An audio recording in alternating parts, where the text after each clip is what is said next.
Okay, good afternoon, everyone. This is Jay from Monarch, and I have Thaisa with me as well. We're going to get started today. Thank you all for being with us to discuss this preparatory stage of the point-in-time NJCounts process for 2016. This afternoon's webinar is for point-in-time coordinators, as you know. We're hoping that it's going to be a good entree into how Monarch is planning to work with you to make sure that this process goes smoothly and that we get as accurate and strong a count result as we can. Just some housekeeping announcements. There is in your GoToWebinar control panel window on the side of your screen, there's a questions tab. If you look in there, we are not going to open it up with audio, so if you have any questions throughout, you can type your question down there. We'll do our best to get to them in the process of the presentation, but those that we don't get to immediately address, we're going to get to at the end. So if you can please direct your questions down there. Okay. With that, I think I'm going to turn it over to Thaisa, and we're going to get started. Good afternoon, everyone. Thanks for joining this call. As Jay mentioned, we wanted to just go over with you a couple of things in preparation for the point-in-time count in 2016. As you can see, the point-in-time count is going to be held on January 27th, 2016. So with that, we're going to go through the slides.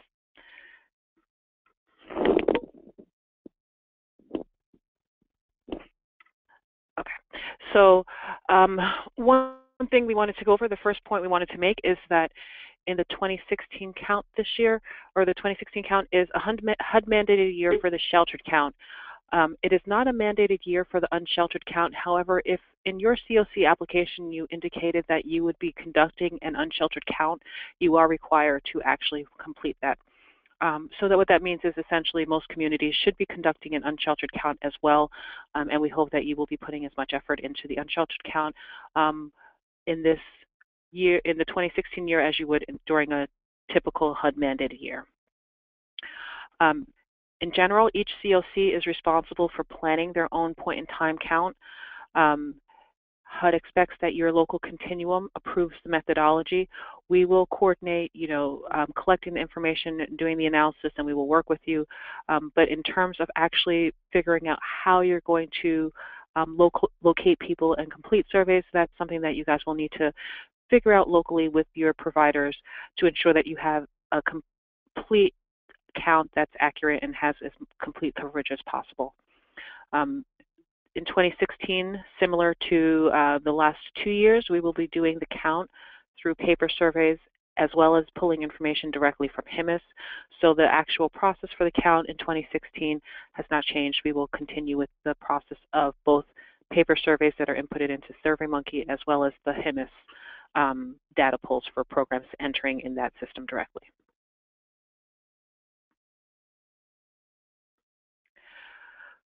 So there's a couple of new updates to the survey and to the process this year. I hope that all of you have had a chance to take a look through the HUD point-in-time count methodology information that they sent out for 2016. If you have not, I strongly suggest you go to the HUD website. It's hudexchange.info. And on that website, you can do a search for the 2016 point-in-time count, and they have materials that they've published regarding how to conduct the count and some of the changes in the process this year. One of the big changes for the count itself, as well as for programs in general, is that HUD has changed the definition of chronic homelessness, which will impact how we are calculating that question on the count. The chronic homeless definition has been adjusted to be a little bit stricter than it has in the past. So the new chronic homeless definition says that a person or family is considered chronically homeless if the head of the household has a disabling condition and has been homeless for 12 months or longer, or has had 4 episodes of homelessness in the last 3 years, with the total of those episodes adding up to 12 months. So this adds a little bit of a layer of complexity to actually calculating the chronic homeless population and the data collection as well. The actual point-in-time survey has been updated to include 2 new questions, which you will see shortly. We will be sending out the survey materials to you so that you may see the new survey questions. Essentially, we have 2 questions asking how many times you have been homeless in the last 3 years, and then what is the total number of months those episodes of homelessness add up to. We realize this may be a bit of a challenge in terms of training and actual implementation when you are out there doing the surveys, but we'll work with you and hope that you guys can do the best you can to actually get these questions answered due to the new way that HUD is calculating the chronic homeless population. As a result of these changes, we have also updated the SurveyMonkey tool to include the new questions, and that has also required some adjustments to the formatting for the SurveyMonkey system. As you may recall, we have tried to ensure that SurveyMonkey looks as close to the paper survey as possible so as to avoid some confusion. Due to changes in the SurveyMonkey system itself in terms of their internal formatting, we've had to adjust the way that it looks in the system. So Section 6, which has the large chart of the demographic information for the members of the household, as well as their characteristics in terms of whether they have mental health or substance abuse, or whether they are victims of domestic violence. Those questions, that formatting for that section has been adjusted. We believe it's still a pretty simple format to get through, but it has been adjusted to ensure that we can that people do not miss any of the questions and that you're answering all of the parts of the question. We will be having a training for the actual survey completion and the SurveyMonkey piece, and we will go over that in much more detail at that time. We just wanted to alert you of these changes, just so that you're aware when you're starting to prepare for the count in your local communities, that it will be very important that people who are actually completing the paper surveys and or entering the information in SurveyMonkey are fully aware of the changes and have completed the training so that they can do that properly.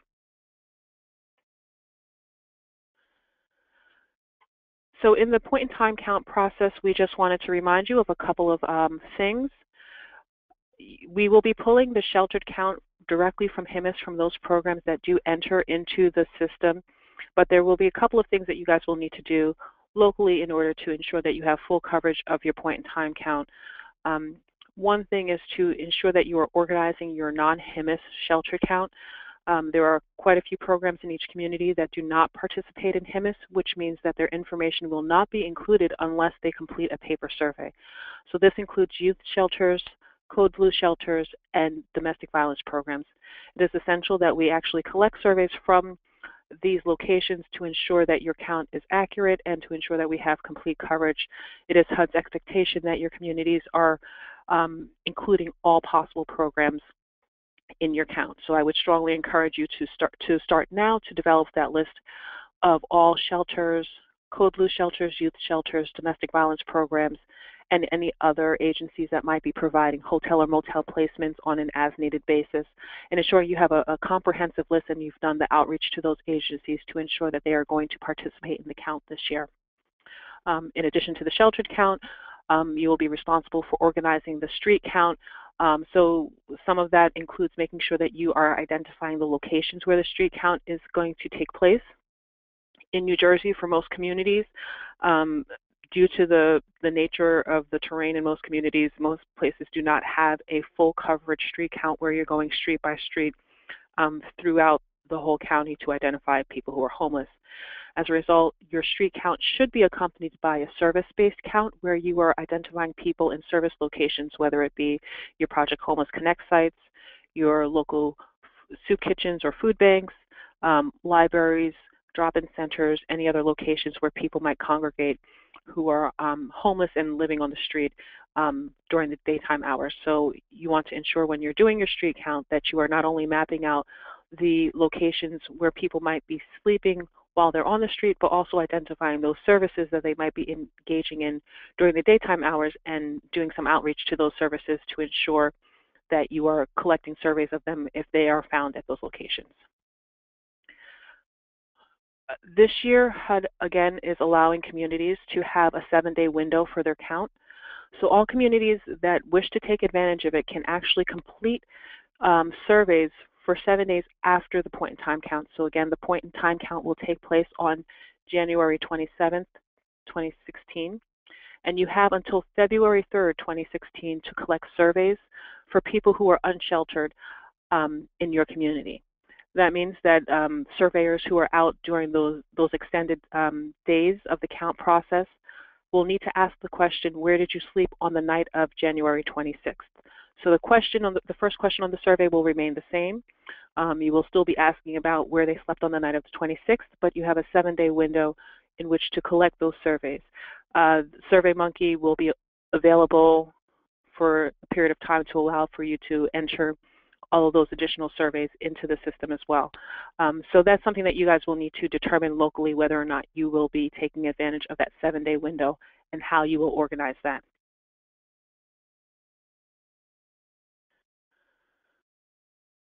In terms of coordination, we just wanted to give a couple of tips of things that you guys will need to do between now and January 27th to ensure that you have an accurate count. The first piece is to make sure that you develop a full list of participating agencies.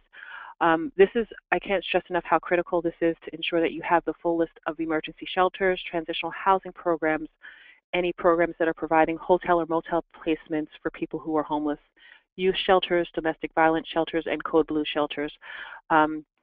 Every year when we go through the process of deduplicating the information, it's critical that we make sure that we are starting with an accurate list of programs that are providing these services so that we can ensure that the numbers that we're getting from the point-in-time surveys match up with the programs that you actually have in your community.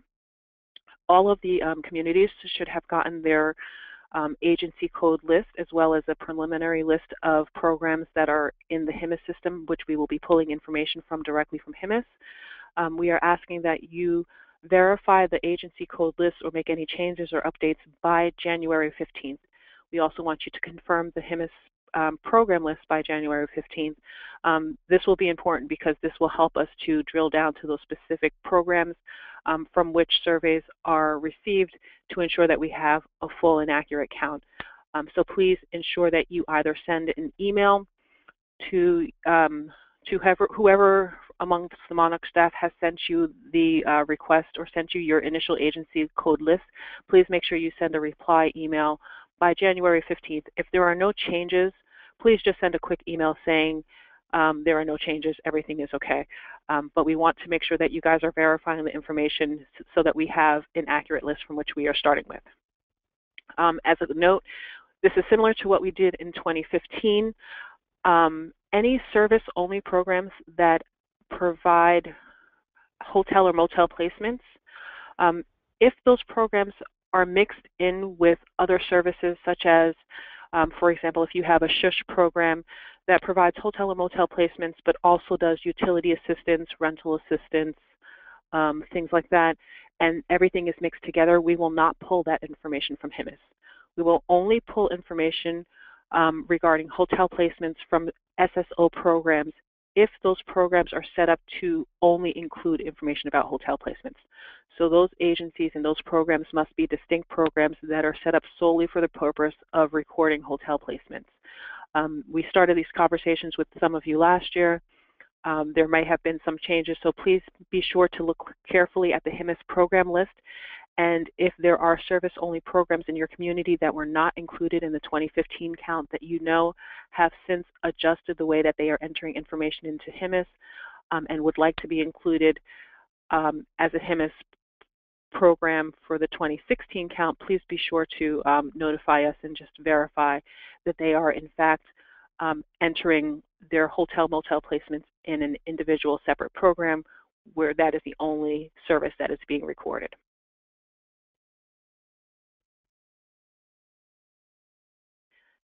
At this point, I'm going to turn this over to Jay to go over some details about the point-in-time survey and some of the next steps in the process.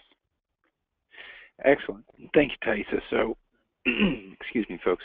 I just wanted to also say that on this slide you have it in writing, but to emphasize, that's the second bullet point that Thaisa just touched on.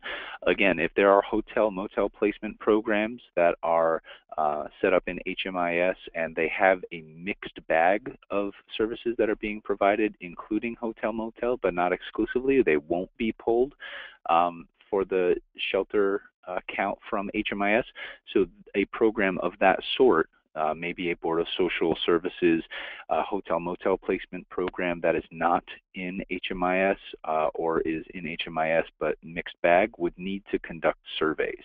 Okay, they would need to do paper surveys for all of those clients who are being served in that program. Back to my first bullet point though, make sure that you recall that emergency shelter, transitional housing, and safe haven programs that are on those HMIS program lists are the ones we'll be pulling for the sheltered point in time count. If there is an agency that is missing or a HMIS project that is missing, please work with your agencies, your partners in the community, to check our poll and check what's coming into what we're looking at so that we get everybody covered. We don't want anybody to have their information in HMIS and we force them to do a paper survey because we didn't know they were in there, or to get inaccurate data that we pull in and miss some folks who are homeless. It also to remember, this will be in our trainings as well, but we're going to try to emphasize again this year, we had a lot better data quality in terms of paper surveys than the previous year, and we attribute a lot of that to some good training and emphasizing the pieces of information we need. So that third bullet point about paper surveys needing to have age and gender fields included, that's key, because that goes to the formulas that we use to develop unique identifiers for each record, and that's what we use for de-duplication to ensure that our data is accurate. And as you can see in that fourth bullet point, the reason that it's so important is because your HMIS programs are going to have those age and gender fields, and we're going to compare what's in HMIS across with what is going to be coming in through SurveyMonkey on the paper surveys, and we want to make sure that we have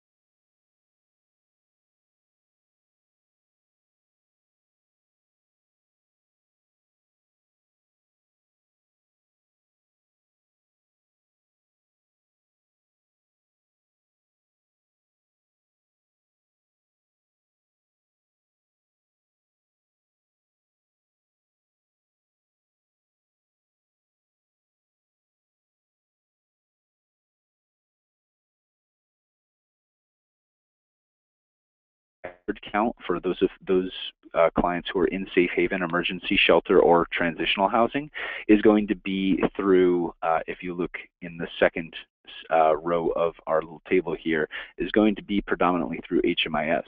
However, for unsheltered consumers, we're going to be making sure that that's going to be done through paper survey. So we're not going to be using HMIS programs like outreach programs. Anybody who's counted on the street is going to have to be counted through paper survey, through outreach. Actually, what you can also do is, if you wanted to be aspirational, you could work with your outreach teams and do a training. The SurveyMonkey folks have developed an app, and you could enter things directly into the app as well, if you didn't want to use paper for every single record.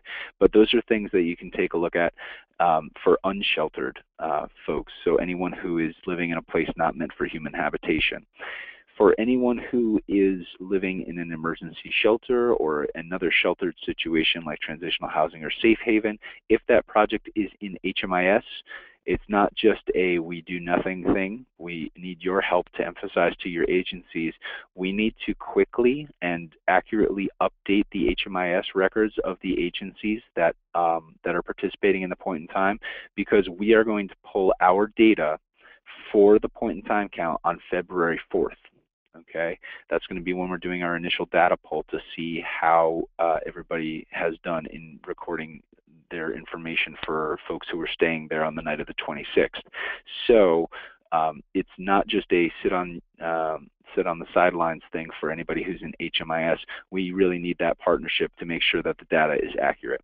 Okay, and of course, like Thaisa had mentioned regarding folks who are domestic violence agencies or any other sheltered agency that's not in HMIS, we have to make sure that they are going to conduct paper surveys.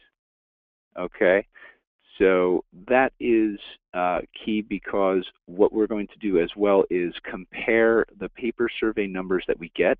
And those paper surveys, by the way, that's what's going to interface with the SurveyMonkey tool. That's the online link that we're going to be providing you. Anyone who does a paper survey, that's not the end of the road. We don't want you to ship paper surveys to Monarch. Those paper surveys will then be entered at the local level, either by the point-in-time coordinators or each individual agency into SurveyMonkey. And then we're going to compare the records that we get from SurveyMonkey with a sheltered summary form, okay? And I'll show you that in the next slide. But the shelter summary form is basically a summary that is done outside of HMIS, outside of the surveys, that is basically done with the internal agency documentation of how many folks they were serving on the night of the point-in-time count. Just kind of a check and balance to make sure that the data entered is correct and that HMIS is correct and that we have the right number of folks accounted for when we're deduplicating. Okay? Also, third category, right? We have unsheltered, sheltered, and then anyone who's at risk of homelessness. Now, there are, of course, different definitions across federal programs of at risk of homelessness, but for the purposes of HUD, if you're not in an emergency shelter, transitional housing, or safe haven, or living on the street, you are in a situation of being at risk of homeless. If you are, potentially being evicted or couch surfing or doubling up with someone else, and those folks, of course, they won't be in HMIS, so we're going to be capturing them through paper survey. Let's say it's someone that you meet at a soup kitchen or at a Project Homeless Connect event. Okay, so those are the breakdowns. You can help us educate your agencies and volunteers. All right, this is what I alluded to earlier, our shelter summary form. It's been updated, it's been updated since last year in order to make it a little simpler. We want full participation for sheltering programs. Basically, all we're asking for is the county program name and their name in HMIS, so the project name in HMIS if they're in HMIS, and then the total number of people served on the night of the count. Okay, so that's it. It's really easy, and as you can see, there's multiple tables. So if you have one agency that has multiple programs, this will really simplify it for them. They don't have to do multiple forms. They just have to fill it all out in the same form for multiple programs. However, we cannot emphasize this enough. These are going to be due on January 29th. Okay, and in case you're wondering about me dropping all of these deadlines, this will we'll send you guys this presentation as well as kind of a summary of the deadlines throughout this process. But we'll send you this presentation following the webinar as well, so you can refer to this. But January 29th, 5 p.m. It's really important that we get these shelter summary forms so quickly, because we need to make sure that we're checking this number against what's being pulled from HMIS, because that's how we're going to be able to know we need to reach out to an agency to tell them to update their records or to make sure that they actually entered surveys. So that's a key piece. Okay. For training, we have scheduled many of the trainings for January already. If you have not yet scheduled a training for Monarch to come to your community and make a presentation to volunteers and agency staff, please reach out to myself, Thaisa, or Caitlin at your earliest convenience, and we'll work to make sure that somebody from Monarch can come and have a time and space so that we can get that information to your agencies. The materials we provide are similar to last year's, only updated for some of the changes we've had. A user guide, a quick reference guide, which is kind of some definitions which are helpful to someone not oriented to homelessness and this CoC process, an abbreviations list, which is useful for coding the paper survey, and then an online data entry guide for those persons in your community that are going to be working to enter into SurveyMonkey, those paper surveys. What we also want to direct you to is HUD's PIT and HIC guidance materials. please do take a look. These links will be, you can definitely access these links through the presentation when we send it to you. Otherwise, we can provide you with the links to this information, or you can find it at hudexchange.info, as Thaisa mentioned. We really want to direct you guys to this because as CoC coordinators for the point in time, you're partially responsible, along with the CoC Executive Committee, for designing this process for the point in time count and making sure that your methodology is in line with HUD requirements, because HUD asks in your application, did you sign off on this methodology? Is this the way that you intended this count to go? And you know, there's going to be some questions on your applications about exactly why you chose those methods. So refer to those things. It's really useful to put the count in context and make sure that everything that you're doing is in compliance and also hopefully going to be the best strategy for your community. 2 upcoming training webinars that we'll be doing. Okay, so these are online webinars that we'll be providing, just like today, through GoToWebinar, a link, and this is going to be basically Monarch's training that we're going to do in person in your communities, but online using a PowerPoint. So we're going to be doing one on January 7th and one on January 25th. And those will be recorded as well and put up online for reference by anybody. So you could potentially send out the YouTube link, and anybody who couldn't make your in-person training can go back and refer to these webinars. Okay, those will be available. And then also practice survey on SurveyMonkey. We've already finalized that, and we will be sending that out following this presentation.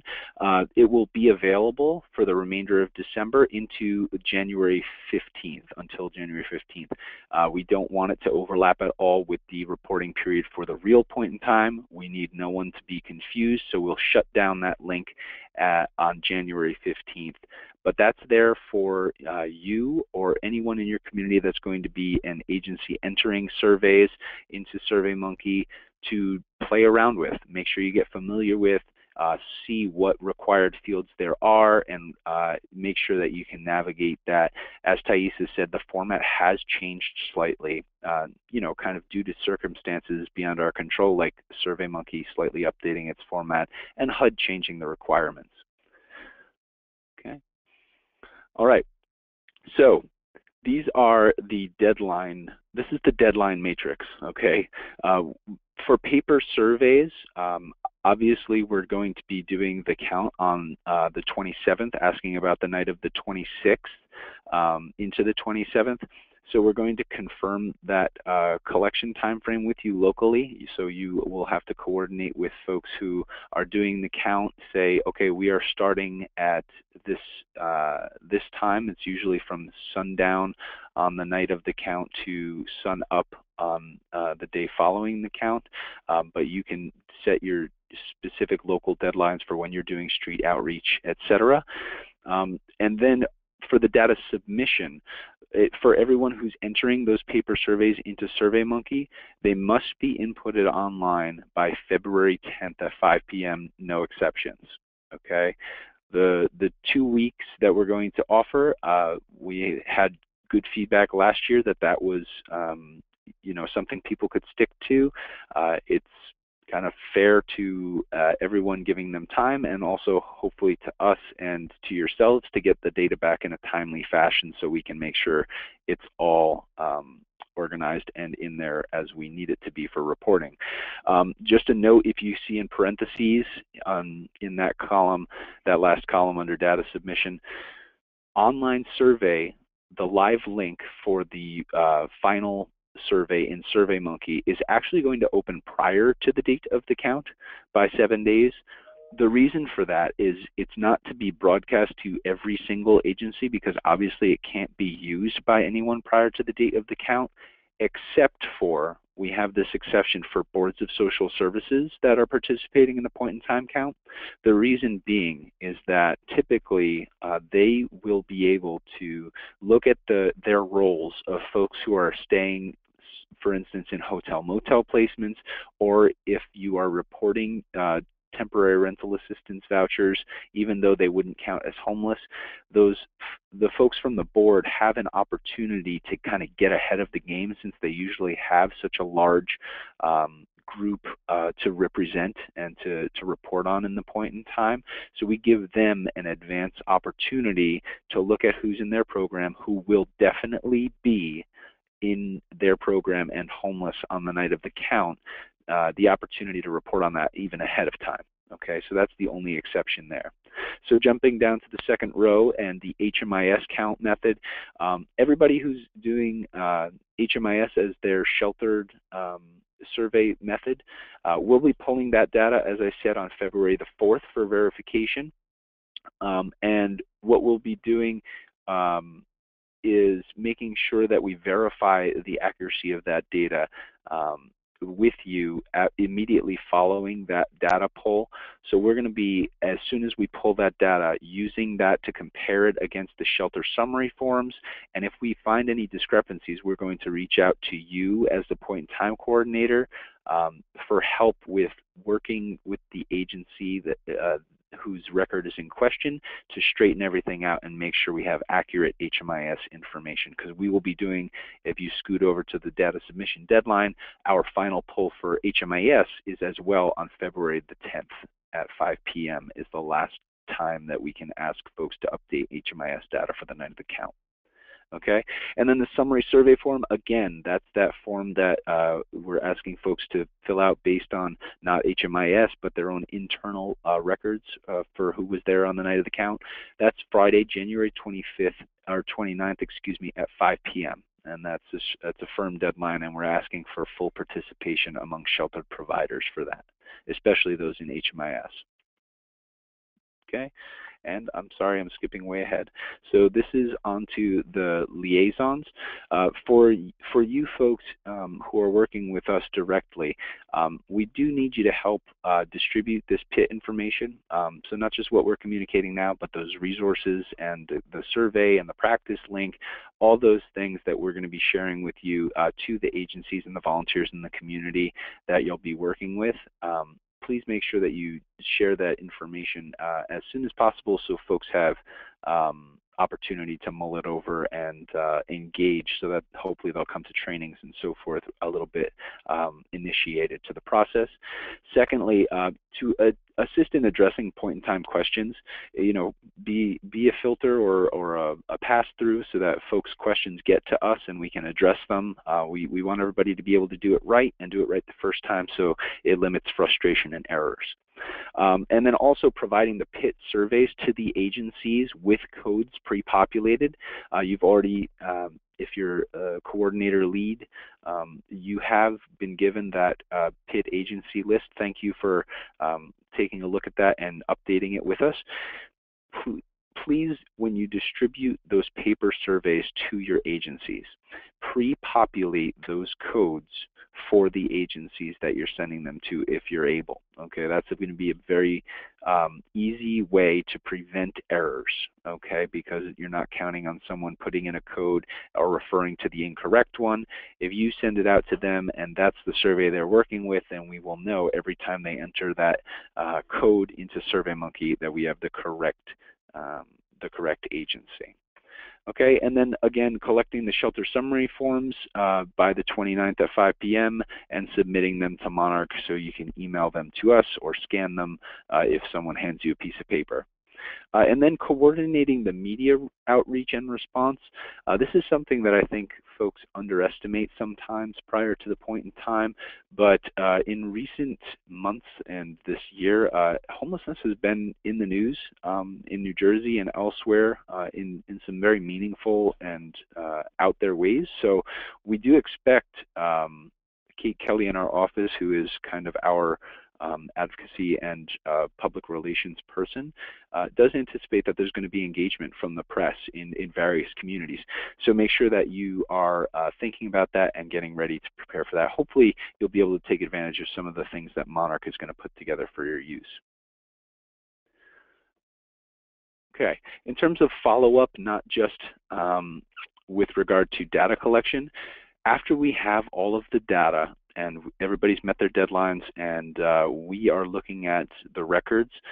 We are going to be doing a level of deduplication, which is going to create a unique identifier for each record that is pulled in through SurveyMonkey, each record that's pulled in through HMIS. It's going to be one big pot of information, a huge spreadsheet of all of the records collected for the point in time data, and we are going to highlight duplicates.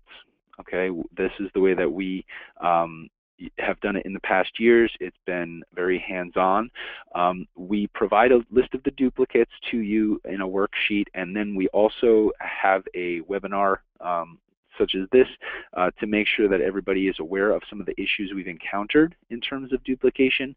And then we try to give you the opportunity to take the next step with us, which is making sure that we have deleted those duplicates that are really duplicates and made sure that we've gotten the data to the point of being as accurate as possible before we do our analysis for the reporting. Okay, one suggestion that Monarch is making to you, and we hope you'll take advantage of it, is this last bullet point on the slide about data cleanup teams, or having some contacts other than maybe yourself or including yourself. It's a lot to be the liaison between Monarch and your various agencies during the point in time. It's a busy season. And then afterward, sometimes it kind of feels like, you know, there's a one-person process going on. But when you kind of have the opportunity to look at these duplicates, it may be helpful to have a team around you, even a small team, maybe a provider who is going to be part of the question process and need to help provide guidance on the accuracy of their HMIS, maybe an outreach provider who was doing some of the surveys in question, and just try to gather around you folks who are going to be able to help you take a look at the numbers, take a look at what these duplicate records look like, and then help you make decisions about, you know, which records are really duplicates and which records we should be keeping, even though they may be flagged as, you know, having some commonality with another record. Okay, so that's a key suggestion there. I don't know why I keep doing that. I apologize. Okay, so onto the PIT media contacts. Thaisa, was I supposed to turn it over to you? I'm sorry. Sure, I'll take this one. So for the PIT media context, just Jay mentioned a couple of slides back, we would like you to start to consider how you're going to deal with the media. Kate Kelly in our office will be hosting a webinar for your media contacts on January 6th at 2 p.m. and a link for that will be going out a little bit closer to the date so that you guys can start to prepare for the media. One thing I want to say is that you really want to take this opportunity to think through how you can use the media that will be generated around the point in time and Project Homeless Connect events to your advantage, which means, you know, working with your local planning process to think about what are the messages that you want to get out there about homelessness in your community and the needs in your community. Thinking through some of those messages, thinking through what does the data say. There are some questions that we know the media will already ask, and then there are some things that we know we want to ensure that they understand. For example, if you identify that one of your messages is that there's always a need for more affordable housing, more rental assistance vouchers. But taking the time to really think through how you're going to engage the media, who you're going to engage, and how you're going to respond to them if they do come to you, even if you don't have any specific outreach. So as I mentioned, Kate Kelly will be hosting a media webinar on January 6th. Her contact information is there, kkelly@monarchhousing.org, and you will be getting an email from her regarding the webinar. So if you, as a PIT coordinator, are not the media contact, or you don't know who the media contact is in your community regarding the point in time count, I strongly encourage you to begin that conversation with your CoC, your executive committee, and your county to identify who is going to be the point person to deal with the media when they do come asking questions about the point in time, and I can guarantee that there will be some questions. We inevitably get requests every year, and we direct them as best as we can to the local contacts that have been provided.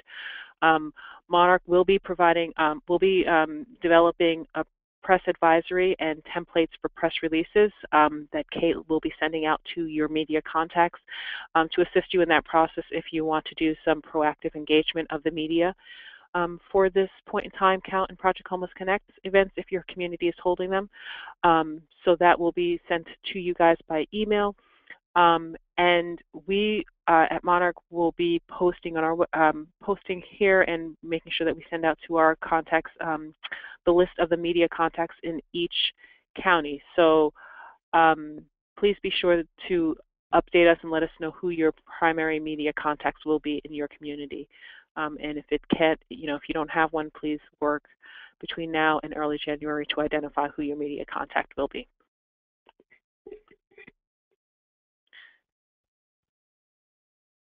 And then I think that's all we have for the webinar today. Thank you very much for participating in this webinar. There will be more information posted on our website. We will be sure to have this presentation, which has been recorded, available. And we will also be placing all of the point-in-time materials on our website. As you can see, we do have a separate email account for NJCounts. So if there are any questions related to the point-in-time count process, this webinar, any other general questions that come up, please feel free to use that that email address, njcounts@monarchhousing.org, and we will get back to you in responding to any of the questions that might come up. As well, you can also give us a call at 908-272-5363, extension 222, and this is Jay Everett's extension. So if there are further questions about the point in time, the process, the next steps, if you have just some reservations or you're unsure of what to do next, please feel free to reach out to us so that we can help ensure that this is a smooth, seamless process and that we get as accurate a count as possible for the 2016 point in time count. With that, I want to thank you all for participating. If you have any questions, again, please feel free to contact us, and we look forward to working with you over the next couple months on the point in time count. Thank you, everyone. Have a great one. Bye.